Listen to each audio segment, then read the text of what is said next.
early days, all either one of us ever wanted to do was work for a newspaper, but then somehow we both got television jobs, and in our early appearances, we looked just a little ill at ease. And in this movie, his name was Spiegel, which is Swedish for mirror. In an interview earlier today in our newsroom, Jessica Lange told us she was really roughed up while working on this mechanical monster movie. Little did either one of us know that we were about to be given the opportunity to work together, and for that matter, little did either one of us desire that.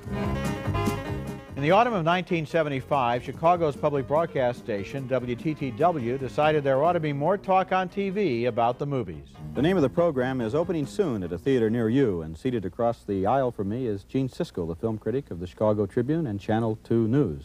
This is Roger Ebert, the film critic from the Chicago Sun-Times. And on tonight's program, we'll be looking at 4 new feature films that are playing in town. Opening soon gave way after a season to sneak previews, and a producer named Thea Flom rode shotgun on us in those contentious early years. When we began this show, it was on not once a week, but once a month. So I would meet them once a month. We would get together to have lunch to discuss the show. And they would argue about everything, because each of them was afraid that the other one was going to get ahead of him. So we would argue about, they would argue with each other about where we were going to have lunch, picking out the restaurant. They would flip a coin to see who would get to do the main review on each movie. They would flip a coin to see who would get to go first at the beginning of the show. It's amusing, it moves, and somewhat to my surprise, I liked it. Wow, where's your big red suit and beard, Santa? You just gave them a gift. It was a show I had watched because it originated in Chicago on WTTW here. It was exciting right from the beginning. Together, I just think they were 2 of the most exciting men on television, period, in television history. We started, we kind of had little notes, little 3x5 cards and little points, talking points that we wanted to make, and we were trying to remember what we were going to say, and then the other person would change what he said, and that would change what we were going to say. And finally, we agreed, we're not actors. We can't remember what we're supposed to say, but we can talk about the movies. We can talk to each other about the movies. And the day that we started doing it that way was when the show really started to work.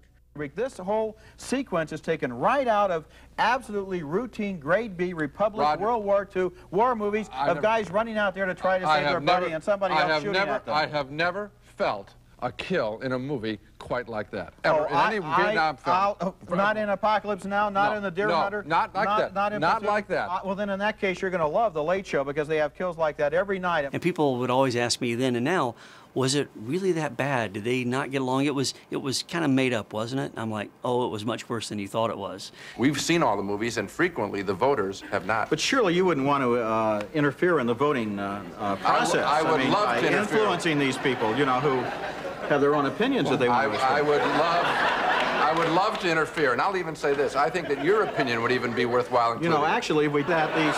The thing is, we weren't just pretending to ignore Johnny Carson there. We really were ignoring him. It meant so much to them to convince the other of his viewpoint that it got pretty rough sometimes. And I'm not wrapping myself in the flag of children. You're wrapping yourself in the flag of the sophisticated film critic who's seen it all. No, boredom. Boredom with Benji running. After 6 years of public television, Roger and Gene moved into syndication with At the Movies, followed by Siskel and Ebert.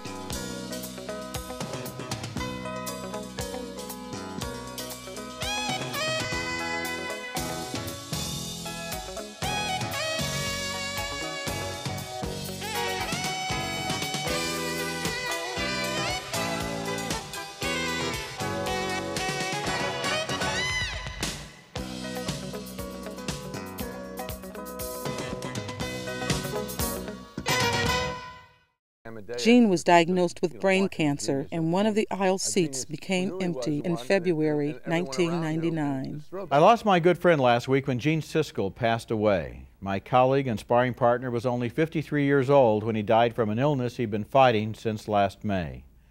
Gene continued as long as he could to do the job he loved. After Gene Siskel passed away, Roger, at Chaz's advice and counsel, brought Richard Roeper in. From Siskel and Ebert, it became Ebert and Roeper. And I think it made that show possible because of the way Roger dealt with Richard. In 2006, Richard held down the fort with a number of guest co-hosts after Roger himself became ill.